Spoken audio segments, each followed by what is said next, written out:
എനിക്ക് കുറച്ച് സ്ട്രോങ് ആയിട്ടുള്ള നല്ല സ്മാർട്ടായിട്ടും കലിപ്പനായിട്ടും ഡോമിനേറ്റ് ഒക്കെ ചെയ്യുന്ന ഒരാണിനെയാണ് എനിക്കിഷ്ടം. എനിക്കിങ്ങനെ ഈ പാവം പിടിച്ച ആണുങ്ങളെയൊന്നും എനിക്കിഷ്ടമല്ല. ഇങ്ങനെ പറയുന്ന ഒരു പെൺകുട്ടിയാണോ നിങ്ങൾ? അങ്ങനെയാണെങ്കിൽ നിങ്ങളൊന്ന് സ്വയം ചോദിക്കുന്നത് നല്ലതായിരിക്കും. നിങ്ങൾക്ക് ഡിസിഷൻ മേക്കിങ്ങിൽ എന്തെങ്കിലും പ്രോബ്ലം ഉണ്ടോ?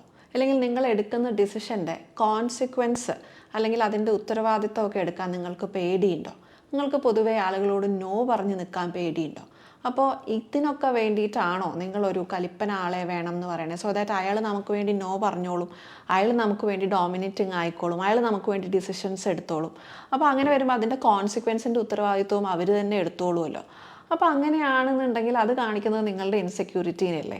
അതുപോലെ തന്നെ നിങ്ങൾക്കൊരു ഇൻ്റർവ്യൂ ക്രാക്ക് ചെയ്യാൻ പറ്റില്ല എന്ന് തോന്നുന്നുണ്ടോ? ആ ഒരു കോൺഫിഡൻസ് കുറവുണ്ടോ? അപ്പോൾ അങ്ങനെയാണെങ്കിൽ മറ്റൊരാളിൽ നിങ്ങൾക്ക് ഫിനാൻഷ്യലി ഡിപ്പെൻഡ് ചെയ്യാം എന്നുള്ള രീതിയിലാണോ നിങ്ങൾ ഇങ്ങനെ ഒരു പാർട്ട്ണറിനെ സീക്ക് ചെയ്യുന്നത്?